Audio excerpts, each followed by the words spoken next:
সালাম।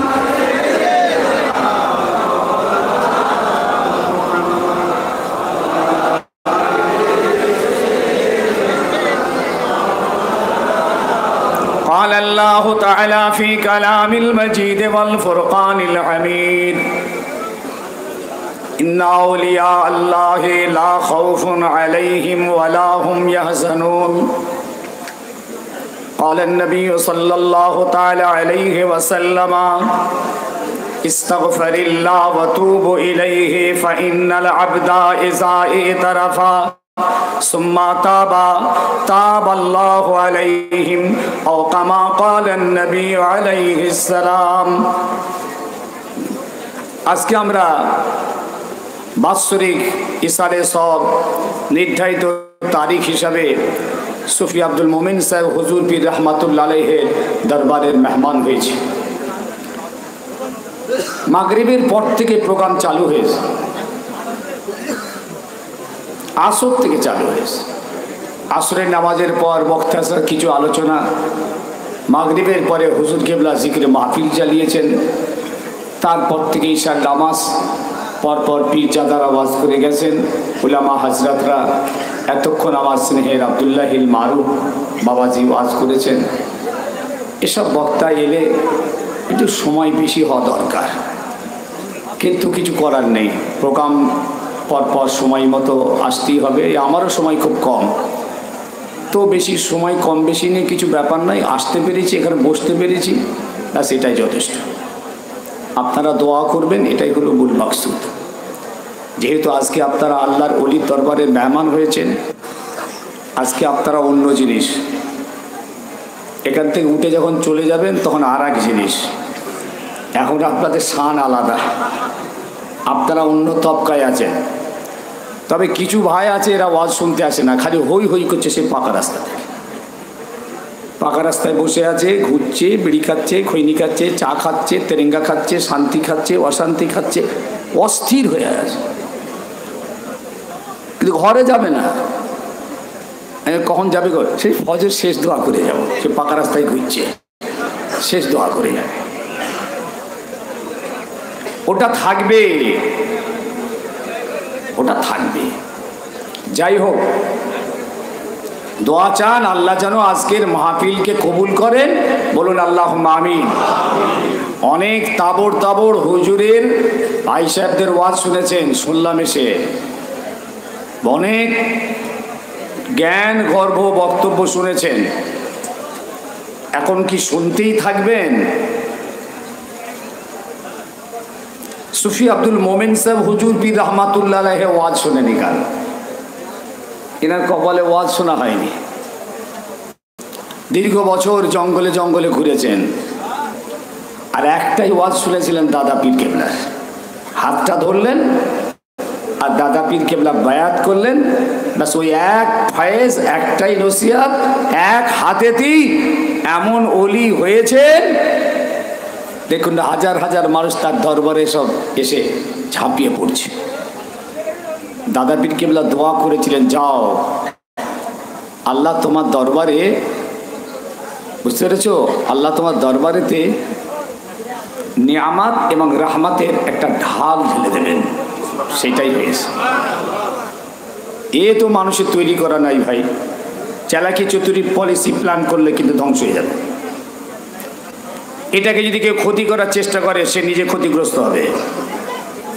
এ অন্য জিনিস, এ অঙ্ক করে মিলবে না। অনেক জিনিস অঙ্কে মেলে, এটা মিলবে না। আপনি মিলাতে পারবেন না। এবছর দাদা পীর কেবলার 3 দিন ইসাল সবে প্রায় 50 লক্ষ মানুষের সমাবেশ হয়েছে। কি অঙ্ক করবেন করুন, ও মিলবে না। ওসব আসমান থেকে, ও আসমান থেকে হয় এগুলো। তারা খোদার কাছে লিল্লাহ কেঁদেছিলেন। 250 বাতাসা দিয়ে দাদা পীর কেবলা ইসাল সব কায়েম করেছিলেন। সেই 250 বাতাসার ইসালে সব কীরকম হয়েছে, লোক তো ভয় আর যাওয়া বন্ধ করে দিয়েছে, বলে যাওয়া যাবে না, ও যা ভিড় মারা পড়ে যাব। এ হলো এনাদের বেলায়াত, এনাদের কারামত, এনাদের রুহানিয়ত এবং ইলমে তাসাউফের একটা বহিঃপ্রকাশ। এটা চোখ থাকলে হবে না, কান থাকলেও হবে না, এটা অন্তর দিয়ে অনুভব করতে হয়। কিন্তু আমরা খুব নরমালে চলে গেছি, চলো যাই, যেতে হয় যাই, বসতে হয় বসি, শুনতে হয় শুনলাম, কিন্তু অনুভব করলেন না। আমি অনুরোধ করছি একটু গভীরে আসবেন এবং এই সব দরবারগুলোর কথা একটু গভীরে চিন্তা করবেন যে যদি আজ সুফি আব্দুল মোমেন সাহেব হুজুরের দরবারে এত এরকম শান হয়, তাহলে আল্লাহ আমার দাদা পীর কেবলাকে কোন শান শওকতের মানুষ করেছিলেন হিসাবে মিলাবেন, মিলান। তাই হযরত আলী কারামাল্লাহু ওয়াজহুকে একটা ইহুদি বলেছিল, হযরত আলী কারামাল্লাহু বলেছিলেন ইহুদিটাকে, আমার নাম আলী আর আমি হলাম মুহাম্মদুর রাসূলুল্লাহ সাল্লাল্লাহু আলাইহি সাল্লামের একজন নগণ্য খাদেম। ইহুদি ঈমান আনছে, ইহুদি ঈমান আনছে কিভাবে? যে হযরতে আলী কারামাল্লাহু ওয়াজহু সেই ইহুদিটাকে 3 দিন ধরে মসজিদে হারাম থেকে নিজের বাড়িতে নিয়ে গিয়ে খাওয়া দাওয়ার মেহমানদারি করিয়েছিলেন 3 দিন। একবারের জন্য জিজ্ঞেস করেননি ভাই আপনি কে, কোথা বাড়ি, কি নাম। মসজিদে হারামে সেই ইহুদি 3 দিন বসে আছে একটা জায়গায়। আলী কারামাল্লাহু ওয়াজহু দেখছেন গোটা মসজিদ ফাঁকা হয়ে গেছে, এই লোকটা বিদেশি লোক বসে আছে কেন? হাতটা ধরে বাড়ি নিয়ে গেছেন। আলী কারামাল্লাহু ওয়াজহু ভাবছেন বিদেশি লোক, কোনো প্রয়োজনে এসেছিল।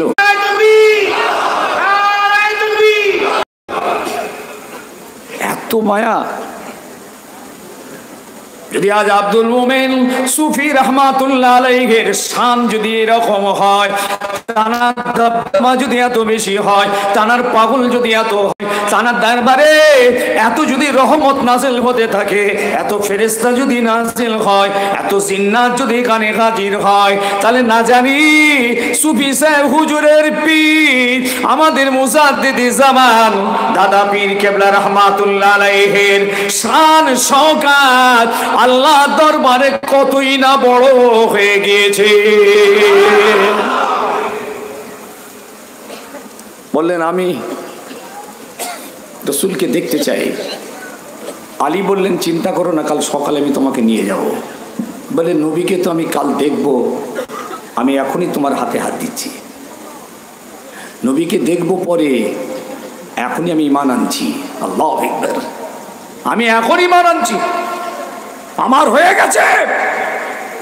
একজন নগণ্য খাদেমের ভিতরে যদি এত ভালোবাসা থাকে, দয়া থাকে, প্রেম থাকে, মায়া থাকে, মমতা থাকে, তাহলে রাসূলের অন্তরে কত মায়া, কত দয়া, কত প্রেম, কত ভালোবাসা, কত ক্ষমা। ঈমান আনলো, সকালবেলা রওনা হলেন। আলী বললেন শোনো ভাই, একটা কথা তোমায় বলে দিই, লোকজন রাস্তায় দেখলে আমার সঙ্গে যেই তুমি যাচ্ছ তোমাকে মারবে। আমি পায়ের জুতোর ফিতে ঠিক করার ওসিলা করে আমি বসে যাব, তুমি কিন্তু চলে যাবে, তুমি আমার সঙ্গে থাকবে না, তুমি একটু এগোবে, কারণ লোক তোমাকে দেখলে কিন্তু মারবে আমার সঙ্গে থাকলে। আলীরা তখন শিখিয়ে দিলেন, টুকটুক করে গিয়ে রাসূলের সামনে হাজির হয়ে গেলেন। আল্লাহ নবীর মুখের দিকে তাকিয়ে আছেন। আলী বললেন হাজা নবিয়না মুহাম্মদ রাসূলুল্লাহ সাল্লাল্লাহু আলাইহি ওয়াসাল্লাম, ইনি হচ্ছেন আমাদের নবী, ইনি হচ্ছেন আমাদের রসুল, ইনি হচ্ছেন আমাদের পয়গম্বর, ইনি হচ্ছেন আমাদের শফিউল মুজনিবিন, ইনি আমাদের রাহমাতুল আলামিন, ইনি হচ্ছেন আমাদের নবী, শেষ নবী মুহাম্মদ রাসূলুল্লাহ সাল্লাল্লাহু আলাইহি ওয়াসাল্লাম। ইহুদিকে দেখিয়ে দিচ্ছেন হযরত আলী, ইনি হলেন আমাদের নবী।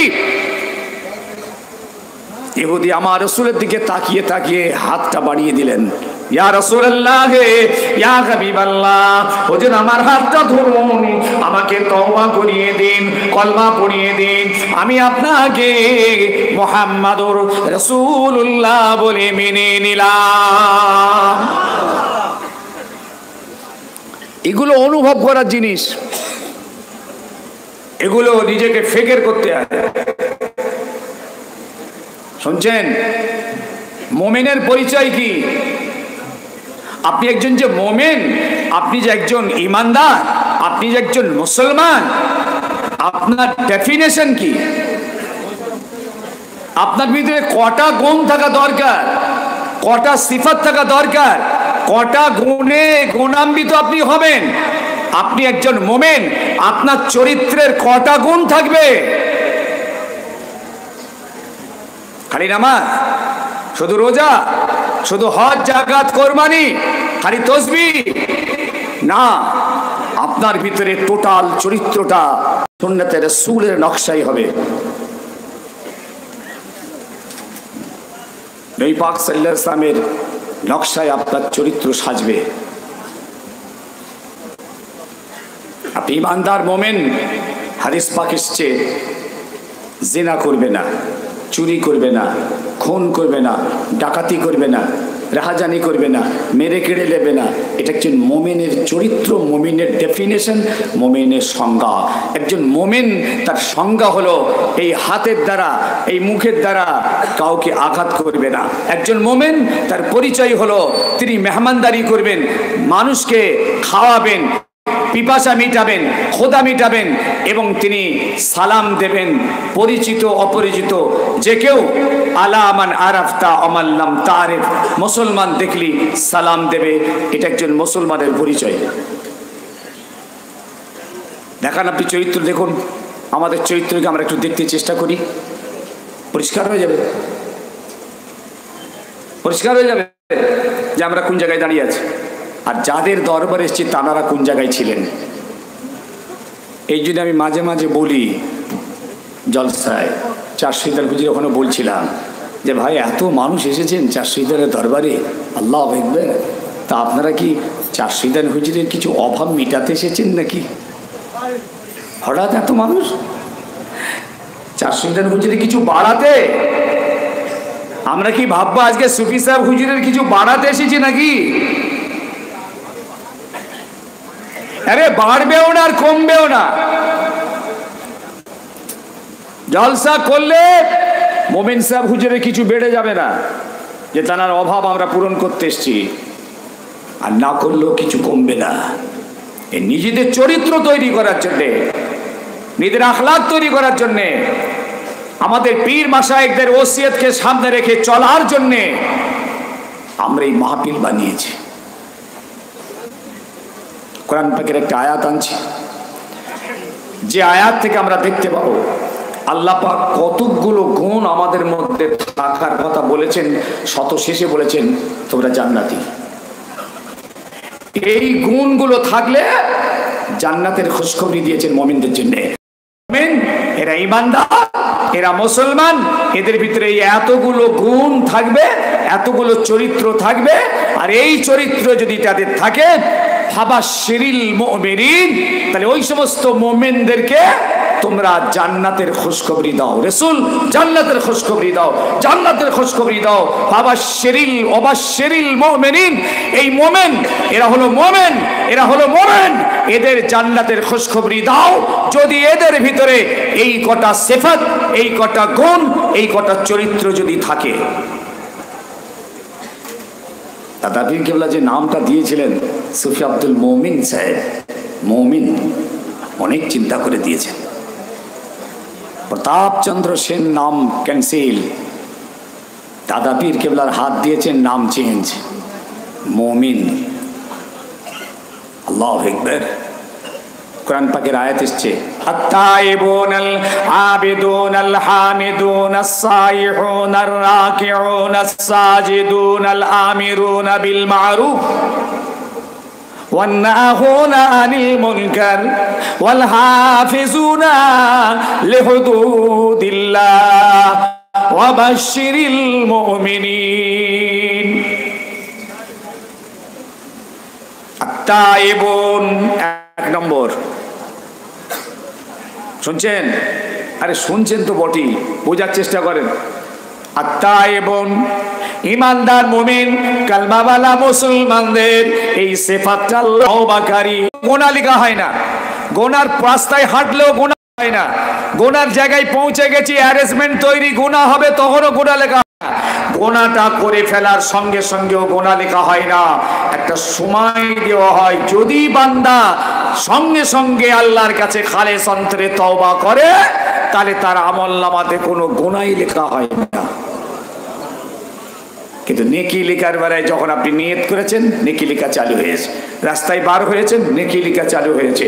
নেকি করার জায়গায় পৌঁছে গেছেন, নেকি লেখা চালু হয়েছে। নেকির কাজটা করে ফেলেছেন, এইবার ফেরেশতা আপনার একটা কাজের 10টা নেকি লেখে। বলুন সুবহানাল্লাহ।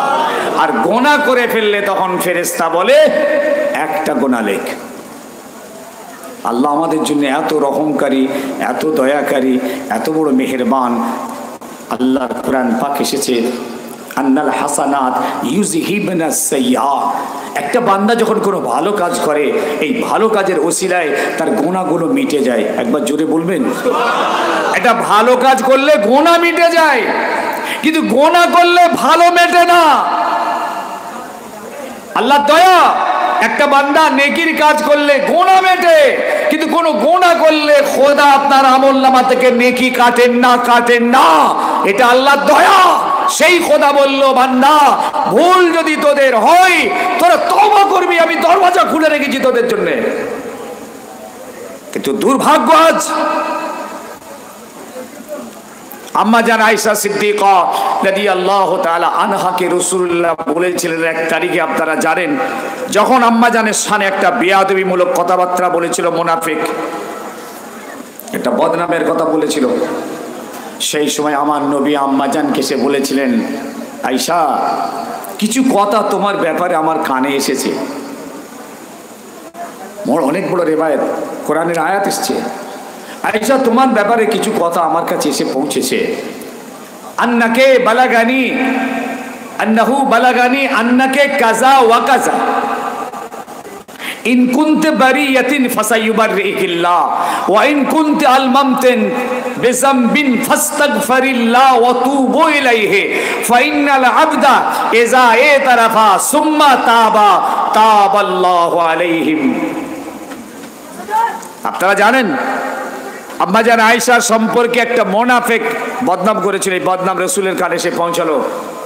রাসূল চুপ হয়ে গেলেন, আরে আসমানের দিকে তাকাতে লাগলেন, আল্লাহ তুমি খবরটা দাও। আর আম্মা জান আয়েশাকে গিয়ে এই কথাটা হুজুর বলেছিল, আয়েশা, যদি তুমি পাক হও, আল্লাহ তোমার পাকদামানি বায়ান করে দেবে। আর যদি কোনো কারণে তোমার পা পিছলে থাকে, ইন কুনতে আলমামতে বিযামবিন ফাস্তাগফিরিল্লাহ, আয়েশা, তাহলে তুমি আল্লাহর কাছে একটু তওবা করো। ফাইনাল আবদা ইযা ইতারাফা সুম্মা তাবা তাবাল্লাহু আলাইহিম। ও আয়েশা, তুমি জানো নি, কোন বান্দা যদি তার নিজের গুনার অপরাধকে স্বীকার করে, খোদার জমিনে যদি মাথা নত করে, নত জানু হয়ে যদি তওবা করে মাফি চায়, আমার আল্লাহ এত বড় দয়ালু, আল্লাহ তার তওবাকে কবুল করে তার গুনাহকে আল্লাহ পাক মাফ করে দেন। কিন্তু আম্মা জান তওবা করেননি।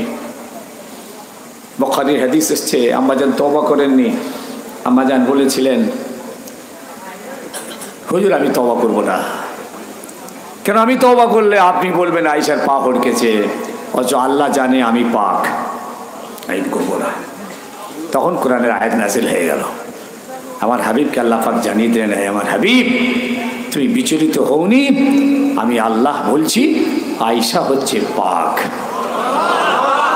আর যারা আয়েশার ব্যাপারে মিথ্যা বদনাম দিয়েছে, তাদের কঠিন আযাবের ওয়াদা করলাম। মনে রাখবেন, এই হুকুমটা আজও আছে। যদি কোনো মুসলমান ভাই বোন, মা বোন ভাই ছেলের নামে মিথ্যা বদনাম, তহমত, ইলজাম, বদনাম দেয়, আল্লাহর কঠিন আযাবের ওয়াইদ আছে। 1 নম্বর সিফাত বললাম খুব সংক্ষেপ করে, সময় কম। আত-তাইবুন আল আবিদুন। 2 নম্বর, আল্লাহর ইমানদার মুমিন বান্দারা হবে ইবাদতকারী। মুমিন বান্দারাই পৃথিবীতে ইবাদত করে আল্লাহর, এরা হবে আবিদ। আবেদ আল্লাহর ইবাদত, ইবাদত বলতে আল্লাহর শরীয়তের সব সংবিধান মেনে চলা মানুষ হবে এরা। ইবাদত মানে নামাজ রোজা তাসবিহ তেলাওয়াত নয়, ইবাদত হলো টোটাল ফান্ডামেন্টাল বিষয়টা। জি, আপনার যে কোনো মুহূর্ত যেটা শরীয়ত সম্মত হবে সেটাই হবে ইবাদত, সেটাই হবে ইবাদত। যে কোনো কাজ, চলা ফিরা, ওঠা বসা, খাওয়া দাওয়া, দেওয়া লেওয়া, পোশাক পরিচ্ছদ, টোটাল লাইফ স্টাইল শরীয়ত সম্মত হবে, কোরআন মতো হবে, সুন্নাত মোতাবেক হবে। মুসলমান মনে রেখো, এটাই আপনার আমল নামাতে ইবাদত বলে লেখা হয়। জি, আল্লাহ পাক সেই দৃষ্টিকোণ থেকে বললেন আত-তাইবুন আল আবিদুন। একটা ছোট্ট মামুলি উদাহরণ দিই, ইবাদত কোথায় দেখেন ভাই? দেখেন দোকানদার আর খরিদ্দার, মাল বেচা কেনা হচ্ছে, হিসাব নিকাশ হয়ে গেল, টাকা লেনদেন করতে গিয়ে দোকানদার ভাই হিসাবটা ফেরত দিতে গিয়ে ধরুন 10 টাকা বেশি দিয়েছে খরিদ্দারকে, যেটা ব্যালেন্স ফেরত দিচ্ছে 10 টাকা বেশি দিয়েছে। খরিদ্দার ভাবলো যাক যা হয়েছে হয়েছে, বালি হয়েছে, 10 টাকা বেশি এসে গেছে, ও আর ফেরত দেবে তো নাকি? দেবে কেন দেবে না? কি লোক দেবো, বেশি লেয়া লোক নাকি? দেখেছেন, ও ভাবছে দামটা কমায়নি, ওজনটাও বলা যায় না কম দিয়েছে, অতএব 10 টাকা আমার খাঁটি মাল, খাঁটি পয়সা বড় করে নিলে। ঠিক সেম ম্যাচ, ওটা ওর ফিরিয়ে দেওয়া উচিত। ভাই দোকানদার 10 টাকা আপনার বেশি এসেছে হিসাবে, এই দেখুন ভুল করছেন, এটা আপনি ফিরিয়ে নেন। এটা ইবাদত, এটা ইবাদত। ইবাদতটা ঠিক এইরকম ভাবে ডেফিনেশন এবং সংজ্ঞা, ইবাদতটা ঠিক এইভাবে বলা হয়েছে। ঠিক সেম অ্যাজ কোনো যদি দোকানদার যদি খরিদ্দারের কাছ থেকে পয়সা বেশি চলে আসে, তাহলে দোকানদারের উচিত পয়সাটা খরিদ্দারকে বেশি ফিরিয়ে দেওয়া। আত-তাইবুন আল আবিদুন আল হামিদুন। 3 নম্বর, এই ইমানদার ভাই 3 নম্বর সিফাত থাকবে আপনার মধ্যে, গুণ থাকবে। এটা আল্লাহ নিজে বলেছেন, আল হামিদুন, আল্লাহর হামদ করবে, আল্লাহর প্রশংসা করবে, আল্লাহর নিয়ামতের শুকরিয়া আদায় করবে, শাকিরিন বান্দা হবে। এ হবে শাকিরিন। জি, শাকিরিন, আল্লাহর হামদ করবে। ফটো তুলিস তো, ঘুরিয়ে দে ওদের দিকে দে, ছবিটা দিকে দে, ঠিক আছে? বুঝেছেন?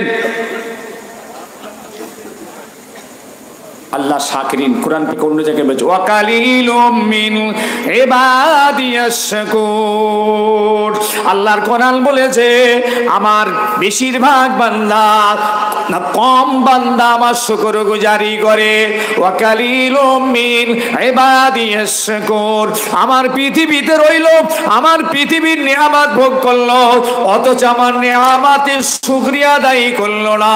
কোরআন পাকে আল্লাহ পাক অন্য জায়গায় ঘোষণা দিয়ে ফাজকুরুনি আযকুরুকুম, তোমরা আমাকে স্মরণ করো, আমি তোমাদের স্মরণ করব। তোমরা আমাকে ইয়াদ করবে, আমি আল্লাহ তোমাদের ইয়াদ করব। ওয়াশকুরুলি, তোমরা আমার নিয়ামতের শুকরিয়া আদায় করবে। আমি এত নিয়ামত তোমাদেরকে দিয়েছি, ও মুমিন তোমরা নিয়ামতের শুকরিয়া আদায় করবে। ওয়ালা তাকফুরুন, আমার নিয়ামতের কুফরি করবে না। ভাই সাহেব বলুন তো, আল্লাহর নিয়ামতের শুকরিয়া আদায় করি, কিন্তু মুমিনের সিফাত 3 নম্বর, মুমিনের গুণ 3 নম্বর, আল্লাহর শুকরগুজারি বান্দা হবে। অল্পে শুকর, বেশিতে শুকর, কমে শুকর, আল্লাহ তোমার শুকরিয়া আদায় করি। আছে মুমিনের মধ্যে সিফাত থাকবে। কোরআন বলছে খেয়ে দে হেউ হেউ করে চলে যাচ্ছে। আরে মুসলমানের বাচ্চা, তুই তো খেয়ে হেউ করলে হবে না, তোমায় বলতে হবে শুকর আলহামদুলিল্লাহ, এবং পাশাপাশি এটাও বলতে হবে যিনার ওসিলায় খেয়েছেন, যার বাড়িতে খেয়েছেন, তার জন্য আপনাকে দোয়া করতে হবে। তাই কোরআন বলল আত-তাইবুন আল আবিদুন আল হামিদুন আস-সাইহুন। 4 নম্বর, আস-সাইহুন 4 নম্বর। ইমানদার মোমেনরা হবে রোজাদার। বলুন সুবহানাল্লাহ, জোরে বলুন সুবহানাল্লাহ। এটা হলো মোমেনদের সংজ্ঞা, মোমেনের পরিচয়। এরা হবে রোজাদার, রোজাদার। আলহামদুলিল্লাহ, এরা আল্লাহর জমিনে রোজাদার, রোজা রেখে আছে। এটা সংজ্ঞা, এটা ডেফিনেশন, এটা প্রমাণ, এটা হচ্ছে পরিচয়পত্র যে ইনি একজন মোমেন। এটা কোরআন বলছে আমি ওকে মোমেনের দরজা দিয়েছি, ও যেহেতু রোজা রেখেছে, এটা আমার মোমেনের পরিচয়। الصائحون التائبون العابدون الحامدون السائحون الراكعون। 4 নম্বর الراكعون, ইমানদার মোমেনরা রুকু করবে। রুকু, রুকু মাথাটা নিচু করবে। কোনো বান্দার কাছে নয়, কোনো মানুষের কাছে নয়, কোনো দেবদেবীর কাছে নয়, বোধের কাছে নয়, ঠাকুরের কাছে নয়, গাছের কাছে নয়, চাঁদ সূরজের কাছে নয়। যে এই মাথাটা নিচু করবে কার কাছে? চিৎকার করে কার কাছে? আর চাইবেন কার কাছে? যেরকম কার কাছে? এখন তো বলছে নবীর কাছে চাইতে হবে, বলছে নবীর কাছে চেয়ে এলাম, নবী তোমায় দিয়ে দেবে। আরে আমরা তো দেখছি নবী নিজে খোদার কাছে চাইছে, সারা লাইফ নবীর। কিরকম চাইবেন হিসাবটা এইভাবে বলুন। আলেম সমাজ এইভাবে সমাজকে বুঝিয়ে দিন। নবীর কাছে চাওয়া মানে ওই রকম ভাবে বলবেন না। মোমেন মুসলমান এরা বিভ্রান্তে পড়ে যাবে। কিরকম চাইবেন? যেমন আমরা আমাদের পীর মুর্শিদদের কাছে গিয়ে চাই, হুজুর আমার জন্য দোয়া চাইবেন, হুজুর আমার জন্য খাস করে দোয়া করবেন, আমার ছেলেটা যারা আছে ইমানের নূর নেই। জি, এই জন্য এই সিফাতগুলো আল্লাহ পাক কুরআন পাকে ঘোষণা দিলেন। আর রাকিউন আস-সাজিদুন, সিজদাকারী হবে। এরপরে বললেন আস-সাজিদুন আল-আমিরুনা বিল মারুফ ওয়ান নাহুনা আনিল মুনকার। আল-আমিরুনা বিল মারুফ, বাবাজি ইমানদার মুমিনের গুণ হবে, সিফাত হবে, সে মানুষকে ভালো কাজের নসিহত করবে, ভালো কাজের আদেশ দেবে, ভালো কাজ করার জন্য বলবে। ওয়ান নাহুনা আনিল মুনকার। দেখতে পাচ্ছেন আপনার ভাইটা মদ খাচ্ছে, আপনি কিছুই বললেন না। আপনি দেখতে আপনার ভাইটা নামাজের কাজা করছে, আপনি দেখতে পাচ্ছেন আপনার ভাইটা সুদ খাচ্ছে, আপনি জেনে শুনে বলবেন না, যা বলবে মাওলানা হুজুররা। কিন্তু কোরআন বলছে তা নয়, শরীয়ত কিন্তু তা বলছে না। শরীয়ত বলছে সবাই দায়িত্ব, সবাই সবাইকে বলবে, তবে হিসাব করে বলবেন, বুঝে সুঝে বলবেন, না মার খেয়ে মরে যাবেন, মার খেয়ে মরে যাবেন, ঝটপট বলতে যাবেন না। হাদিস পাক এসেছে ক্ষমতা থাকলে মুখ দিয়ে মানা করবে, হাত দিয়ে বাধা দেবে, মুখেও বলবে, আর যদি তাও না পারো তাহলে ঘৃণা চলে আসবে। আল আমিরুনা বিল মারুফ ওয়ান নাহুনা আনিল মুনকার, ভালো কাজের আদেশ করো। মোমেন প্রত্যেকের উপরে প্রত্যেকের দায়িত্ব, আপনাকে বলতে হবে। আপনি দেখে যদি চুপ করে থাকেন, অন্যায় যদি প্রতিবাদ না করেন, অন্যায়কে অন্যায় যদি সমাজকে না বলতে চান, তাহলে রাসূলুল্লাহ বলেছেন গোঙা শয়তান আস-সাকিতু আনিল হাক্কি শাইতানিল আখরাস, যারা হক কথা বলে না, ন্যায় কথা বলে না, হক বুঝো চুপ থাকে, এরা হলো গোঙা শয়তান। সমাজ ধ্বংস হয়ে যাবে, সমাজ বরবাদ হয়ে যাবে, সমাজ ভুল পথে চালিত হবে। তাই আপনি যখন সঠিকটা জেনেছেন, আপনি তাকে বলে দিন কেতমানে ইলম হারাম। আপনার এলেম আছে, আপনার জানা আছে, আপনার জ্ঞান আছে, আপনি ইচ্ছা করে লুকোচ্ছেন, বলছেন না, এটা হলো হারাম ফেল, হারাম কাজ। রাসূলুল্লাহ মানা করেছেন কিতমানুল ইলম হারাম। আপনি জেনে শুনে বলবেন না কেন? অথচ সমাজের কিছু মানুষ আছে দেখবেন অন্যায় দেখেও প্রশংসা করে, অন্যায় বুঝার পরও প্রশংসা করে, অন্যায় দেখার পরও বাহবা দেয়। জি হ্যাঁ, তাকে সাপোর্ট করে। কঠিন গোনাগার। রাসূল বলছেন কারো বাড়িতে আপনি গেলেন, দাওয়াত করেছে, গিয়ে দেখছেন গান বাজনা হচ্ছে, নাচ গান হচ্ছে, ইত্যাদি ইত্যাদি। আপনার শরীয়তের হুকুম হলো আপনি তাকে মুখ দিয়ে প্রতিবাদ করুন যে ভাই আপনার তো অন্যায় হচ্ছে, এটা যেই হোক আপনাকে বলতে হবে, আর যদি না বলতে পারেন তাহলে ঘৃণা করে আপনাকে চলেও আসতে হবে। আপনি সেইটাকে কিছু না বলে সেখানে খাওয়া দাওয়া করে আসাটা হারাম। ইমাম আবু হানিফার মাসলাকে এটা চলবে না, কিন্তু আজকে সমাজ দেখুন কোন জায়গায়। তাই কোরআন বলছে ঈমানদার যারা হবে, মুমিন যারা হবে, তারা অন্যায় দেখলে তার প্রতিবাদ করবে, অন্যায় করতে নিষেধ করবে এবং ভালো কাজটা করতে আদেশ করবে। জি, আল আমরু বিল মারুফ ওয়ান নাহুনা আনিল মুনকার ওয়াল হাফিজুনা লিহুদুদিল্লাহ। শেষ গুণ, মুমিনদের শেষ সিফাত ওয়াল হাফিজুনা লিহুদুদিল্লাহ। আল্লাহর শরীয়তের যে হুদুদ মানে সীমা, বর্ডার, এই সীমা পর্যন্ত সে হেফাজত করবে। এদিকে তাকান, সীমা পর্যন্ত হেফাজত করবে, তার বাইরে যাবে না। এই পর্যন্ত শরীয়তে জায়েজ, এরপরে কিন্তু না জায়েজ, তার আপনি আর পরে যেতে পারবেন না। এই যে বর্ডার, ইসলামের শরীয়তের হালালের যে বর্ডার করা আছে, এই বর্ডারটাকে হেফাজত করে ইমানদার জীবনযাপন করবে, বর্ডার ক্রস করতে পারবে না। কিছু বোঝা গেল নাকি? না বোঝা গেল না? জি, মদখানার ধারে আপনি চলে গেছেন, ঢুকতে পারবেন না, ওইখান পর্যন্ত আপনি ফিরে আসতে হবে। ওটা বর্ডার, এটা হারামের জায়গা, এখানে মদ চলছে, শরীয়তের খেলাফ কাজ চলছে, আপনার বর্ডার আছে, আপনি আর যাবেন না, ফিরে ব্যাকে আসুন। আল্লাহ শরীয়তের যে সমস্ত হদগুলো আছে, হুকুমগুলো আছে, শাস্তিগুলো আছে, সেইগুলো সব হেফাজত করতে হবে। এখানে ব্যাখ্যা এটাও বলা হয়েছে, যেমন ধারা বলা হয়েছে চুরি করলে হাত কাটা যাবে, হাত কাটতে হবে। জেনা করলে পাথর মারা হবে, পাথর মারতে হবে। জেনা করলে চাবুক মারা হবে, চাবুকটা মারতে হবে। এ হলো শরীয়তের হুদুদ, শরীয়তের হদ। কথা বুঝেছেন? কিন্তু এ তো আর আমাদের দেশে চলে না, আমাদের দেশে সে আইন নেই, সেই আইনের আওতায় আমরা নেই, আমরা পারি না। কিন্তু মুসলিম কান্ট্রি, যেখানে মুসলিম শাসন, কোরআনের শাসন চলছে, সেখানে এখনো এই আইন জারি আছে। চুরি করলে হাত কাটা যাবে, জেনা করলে চাবুক মারা হবে, আবার জেনা করলে পাথর মেরে মেরে মেরে তাকে মেরে ফেলা হবে। এরপরই আল্লাহ পাক ক্লিয়ার করছেন অবাশশিরিল মুমিনিন।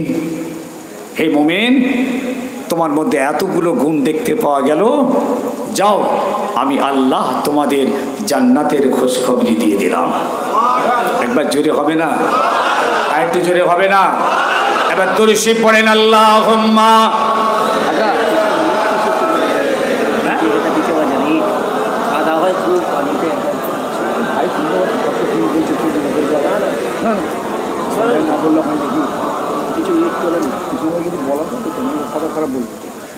खुदा से मोहब्बत, नबी से जुदा, ये तो अब्दे अनवार का गवारा नहीं। मुस्तफा की गुलामी क्या चीज है, जिसको मिल गया दो जगह मिल गया।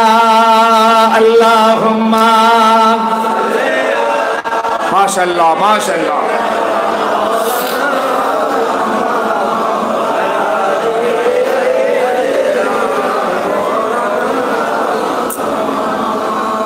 ভাবাজি, তাই ইমানদার মোমেনের সংজ্ঞার ডেফিনেশনে রাসূলুল্লাহ কি বলেছেন? হাদিস, কোরআন তো বললাম, রাসূল কি বলেছেন? আল মুসলিমু মান সালিমাল মুসলিমুনা মিন লিসানিহি ওয়া ইয়াদিহি। আল্লাহু আকবার। হুজুর কি বললেন? আল্লাহ তো এই কয়েকটা সিফাতের কথা বলে দিয়েছেন। নবী বলছেন একজন মুসলমান তাকেই বলা হবে যে মুসলমানের হাত আর মুখ থেকে আরেকটা মুসলমান নিরাপদে থাকবে। বলুন সুবহানাল্লাহ। দেখেছেন সংজ্ঞাটা কিভাবে রাসূল দিলেন? এই হাত আর মুখ আছে, মুমিন তো আছি, মুমিনের দাবিদার, মুসলমানের দাবিদার, কলমাওয়ালার দাবিদার, উম্মতের দাবিদার। আজকে আমাদের হাত থেকে আরেকটা ভাই নিরাপদ নেই। হাতের দ্বারা যত রকমের ক্ষতি করার দরকার আমরা তাদের জন্য করি, এবং এই মুখ যে সর্বনাশ, এই মুখ হলো জাহান্নামে নিয়ে যাবে, আবার এই মুখ জান্নাতে নিয়ে যাবে। যদি মুখটাকে, ঠোঁটটাকে, জিভটাকে ঈমানদার যদি হেফাজত করতে না পারেন, জাহান্নামের রাস্তা ক্লিয়ার হয়ে যাবে। আর যদি একে লাগাম দিয়ে হেফাজত করতে পারেন, জান্নাতের রাস্তা পরিষ্কার হয়ে যাবে। আজকে আমরা মুখের দ্বারাই ভাইটাকে তছনছ করে দিই, গালাগালি করি, খিস্তি করি, মামাসি তুলি, মিথ্যা বলি, গীবত করি, গেল্লা করি, আঘাত দিই, হারাম খাই, যত রকমের মুখ দিয়ে আমরা একটা ভাইকে কষ্ট দিই। মনে রাখবেন, আপনি কখনো মুমিনের পরিচয় দিতে পারবেন না যে খানদানের হক যত বড় আলেম হন, দরবেশ হন, মুহাদ্দিস হন, ফকিহ হন, ইমাম হন, পীর হন, যাই হন না কেন, আপনার মুখ থেকে আর একটা ভাই যদি নিরাপদ না থাকতে পারে, আর একটা ভাইয়ের বিরুদ্ধে আপনার মুখ দিয়ে বারবার আঘাত হানতে থাকেন, আপনি মুমিনের পরিচয় নয়। রাসূলুল্লাহর হাদিস, আল মুসলিমু মান সালিমাল মুসলিমুনা বিল লিসানিহি ওয়া ইয়াদিহি। আরে পরিচয় তো বড় মানুষের বড় গুণ হবে, তার মুখ থেকে আর একটা মুসলমান নিরাপদ থাকবে। সাহাবায়ে কেরামরা রাসূলকে যখন মক্কার কাফিররা কিছু কিছু কড়া কথা বলতো, সাহাবীরা তো মারার জন্য তৈরি হতেন, রাসূল বলতেন খামোশ, রাসূল খামোশ খাইয়ে দিতেন, চুপ। আপনারা জানেন একটা ইহুদি একবার এসে বলল আসসালামু আলাইকুম, বুঝলেন, দোয়া আছে, হ্যাঁ আজরাইল এসে গেল, দেখলো তো, এটা তহবায়ের ডায়লগ, বুঝতে পারছেন, আজরাইল এসে গেল, কিছু করার নেই, কিচ্ছু করার নেই, আমার আগেরটার আমি আজরাইল, আবার এনার পরে ফের আবার হুজুর এসে যাবেন, কিছু করার নেই, সময়ের ব্যাপার। যাই হোক ভাই, আমার জন্য দোয়া রাখবেন, আল্লাহ পাক আমাদের সকলকে আমার পীর মুর্শিদদের ওসিয়ত নসিহতে চলার জন্য তৌফিক দেন, বলুন আল্লাহুম্মা আমিন। আর বলে যাচ্ছি, দাদা পীর কেবলার জীবনী একটা করে ফুরফুরা থেকে সংগ্রহ করে নেবেন, ওয়াজিব আপনাদের জন্য। দাদা পীর কেবলার জীবনী একটা করে কিনে নেবেন। দাদা পীর কেবলাকে কিচ্ছু চিনতে পারিনি আমরা, একটা জীবনী ঘরে নেই আপনাদের। আমরা বলছি দাদা পীরের মুরিদ, আমাদের ঘরে দাদা পীরের জীবনী নেই, এই বলে গেলাম ভাই হিসাবে একটা করে নেবেন, ওয়াজিব। এক, দুই, দাদা পীর কেবলার ওসিয়ত নামা একটা করে কিনা ওয়াজিব, প্রত্যেকের ঘরে ওসিয়ত একটা করে রাখবেন। আমাদের চলার জন্য তিনি যা পথ দেখিয়ে গেছেন 57টা, এই ওসিয়তকে ফলো করে আমাদেরকে চলতে হবে। 3, 5 হুজুর কেবলার জীবনী কিনে রাখবেন, 5 হুজুর কেবলার জীবনী একটা করে কিনে রাখবেন। 4, ছোট হুজুর পীর কেবলা রহমাতুল্লাহ আলাইহি, বড় হুজুর কেবলা রহমাতুল্লাহ আলাইহি, মেজো হুজুর পীর কেবলা রহমাতুল্লাহ আলাইহি। এই হুজুর কেবলাদেরকে 35-40 বছরের ছেলেরা দেখেনি। হুজুর কেবলাদের ওয়াজ নেটে চলছে। এই ওয়াজগুলোকে কাছে রেখে শুনবেন, হাতে ধরে বলে যাচ্ছি। ছোট হুজুর কেবলাকে তো বাবা এই ছেলেগুলো দেখেনি, এরা ওয়াজও শোনেনি জীবনে, বুঝেছেন।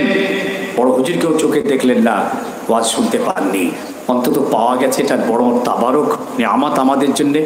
এইগুলোকে সব একটা করে রাখবেন। আমার জন্য দোয়া। ফুরফুরা শরীফ শুক্রবারে আসবেন, ইনশাল্লাহ দেখা হবে। ওয়া আখিরু দাওয়ানা আনিল হামদুলিল্লাহ।